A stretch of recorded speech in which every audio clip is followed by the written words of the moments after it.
Mini London McCluskieganj प्रकृति की गोद में बसा ड्रीम डेस्टिनेशन आपका कर रहा है इंतजार।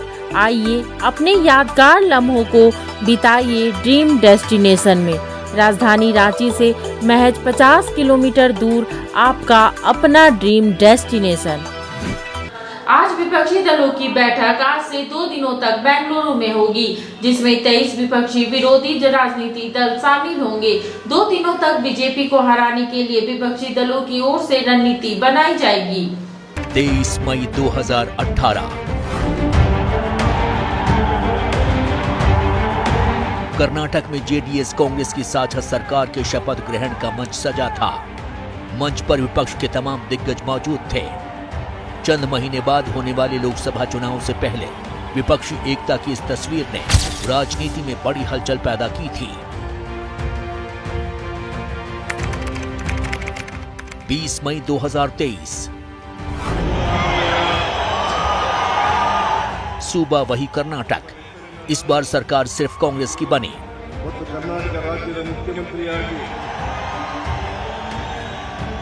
कुमारस्वामी की जेडीएस सीन से बाहर हो चुकी थी। इस बार सीएम सिद्धरामैया के शपथ ग्रहण समारोह में विपक्षी एकता की नई तस्वीर दिखाने की कोशिश हुई, लेकिन ये तस्वीर उतनी ताकतवर नहीं थी जितनी 2018 की तस्वीर थी। इस बार इस मिशन के केंद्र में फिर कांग्रेस है और मौका है विपक्षी महागठबंधन के दलों की बैठक का।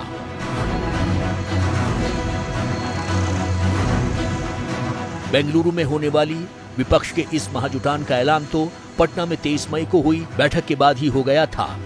इस बार पहले के मुकाबले ज्यादा पार्टियों को मंच पर दिखाने की तैयारी है। बैठक के लिए 26 पार्टियों को न्योता दिया गया है। 17 जुलाई की शाम 6 से 8 तक सभी नेताओं की बैठक होगी। 17 जुलाई को सीएम सिद्धरामैया बैठक में शामिल नेताओं को डिनर देंगे। 18 जुलाई को सुबह 11 बजे से 4 बजे तक मंथन होगा। विपक्षी एकजुटता के लिए हो रही इस बैठक में उन छोटी छोटी पार्टियों को भी बुलाया गया है जो केरल, तमिलनाडु, यूपी जैसे राज्यों में असर रखती हैं। बेंगलुरु में विपक्षी दलों की ये बैठक संसद का मानसून सत्र शुरू होने से 2 दिन पहले हो रहा है। ऐसे में आगे की रणनीति बनाने के साथ ही संसद के अंदर भी सरकार के खिलाफ एकजुटता मजबूत करने पर फोकस है। इसलिए बैठक से पहले कांग्रेस ने दिल्ली में अफसरों की ट्रांसफर पोस्टिंग के अधिकार को लेकर अध्यादेश का विरोध करने का ऐलान किया। दिल्ली सरकार के अधिकार कम करने के लिए केंद्र सरकार 20 मई को यह अध्यादेश लाई थी। संसद के मानसून सत्र में केंद्र सरकार इससे जुड़ा बिल लाएगी। दिल्ली के सीएम अरविंद केजरीवाल इस अध्यादेश के खिलाफ विपक्ष का समर्थन मांग रहे हैं। कांग्रेस के ऐलान को विपक्षी एकता के लिए बड़ा संदेश माना जा रहा है। विपक्षी बैठक से महज 1 दिन पहले कांग्रेस ने दिल्ली से जुड़े अध्यादेश पर अपना रुख साफ कर जता दिया कि वो बैठक को लेकर कितनी गंभीर है। विपक्षी गठबंधन को लेकर कांग्रेस की गंभीरता इसलिए भी है क्योंकि इस बार विपक्षी बैठक की संयोजक कांग्रेस है। बैठक में सोनिया गांधी खुद शामिल हो रही हैं। बैठक कांग्रेस शासित राज्य में हो रही है, इसलिए कांग्रेस की कोशिश है कि बैठक में ज्यादा से ज्यादा विपक्षी पार्टियां शामिल हों और कोई विवाद न हो, क्योंकि इस बैठक के रास्ते खुद को विपक्षी राजनीति के केंद्र में देखना चाहती है। बेंगलुरु में जब विपक्षी नेता मंथन कर रहे होंगे, ठीक उसी वक्त दिल्ली में एनडीए के दिग्गजों की बैठक भी चल रही होगी।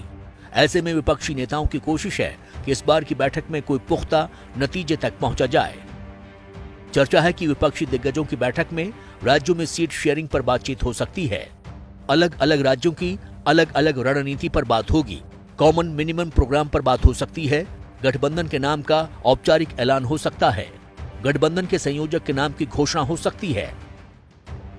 यानी इस बार विपक्षी नेता एकजुटता के रास्ते पर एक और मजबूत कदम उठा सकते हैं। पटना से चलकर बेंगलुरु तक पहुंचते पहुंचते विपक्षी एकता की बात अब आगे बढ़ती नजर आ रही है।